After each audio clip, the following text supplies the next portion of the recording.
রাজ্যে ডিএ এবং নতুন বেতন কমিশনকে কেন্দ্র করে সরকারি কর্মীদের একাংশের ক্ষোভ ক্রমশ বেড়েছে। দীর্ঘদিন ধরে কেন্দ্রীয় হারে ডিএ এবং নতুন পে কমিশনের দাবিতে আন্দোলন চালিয়ে আসছেন সরকারি কর্মচারীদের একাংশ।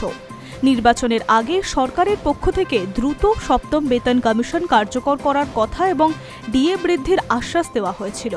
সেই প্রেক্ষাপটেই রাজ্য সরকার ইতিমধ্যেই সপ্তম বেতন কমিশন গঠনের ঘোষণা করেছে এবং 20% হারে ডিএ বৃদ্ধির সিদ্ধান্তও জানিয়েছে। কিন্তু তাতে সন্তুষ্ট নন আন্দোলনকারীদের একাংশ। এই বিষয়ে কনফেডারেশন অফ টেস্ট গভর্নমেন্টের এমপ্লয়িজের সাধারণ সম্পাদক ক্ষোভ উগরে দিয়েছেন।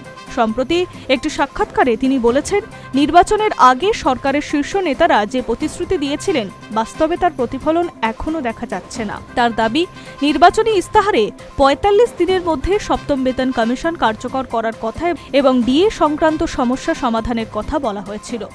কিন্তু সরকার গঠনের 2 মাসের বেশি সময় পেরিয়ে গেলেও সেই প্রতিশ্রুতি পুরোপুরি বাস্তবায়িত হয়নি। তিনি আরও জানিয়েছেন, সরকার যে 20% ডিএ বৃদ্ধির ঘোষণা করেছে তা কার্যকর হবে অক্টোবর মাস থেকে। এর ফলে কর্মচারীরা প্রত্যাশিত আর্থিক সুবিধা থেকে বঞ্চিত হচ্ছেন। তার মতে, আগের সরকার এপ্রিল মাস থেকে 4% ডিএ বৃদ্ধির ঘোষণা করেছিল। নতুন সরকারের উচিত ছিল সেই 4% ডিএ অবিলম্বে কার্যকর করা এবং তার সঙ্গে আরও 4% ডিএ যোগ করে এপ্রিল থেকেই মোট 8% ডিএ প্রদান করা। তিনি আরও বলেন, যদি এপ্রিল মাস থেকে 8% ডিএ কার্যকর করা হতো তাহলে সরকারি কর্মীরা গত কয়েক মাসের জন্য অতিরিক্ত আর্থিক সুবিধা পেতেন। কিন্তু অক্টোবর থেকে একই সঙ্গে 20% ডিএ কার্যকর হওয়ার ফলে সে আর্থিক লাভের পরিমাণ তুলনামূলক কমে যায়।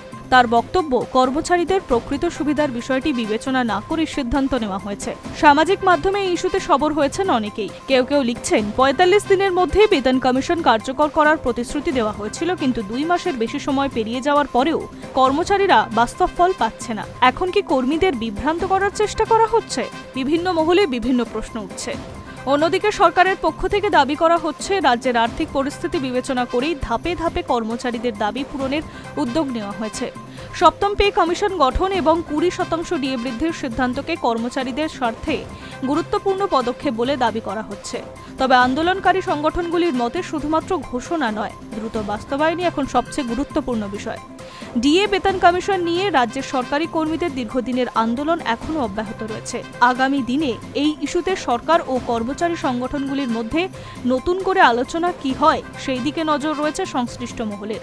কারণ ডিএ এবং বেতন কমিশনের প্রশ্ন এখন শুধু আর্থিক দাবি নয়, বরং রাজ্যের লক্ষাধিক সরকারি কর্মচারীর অন্যতম প্রধান আলোচনার বিষয়।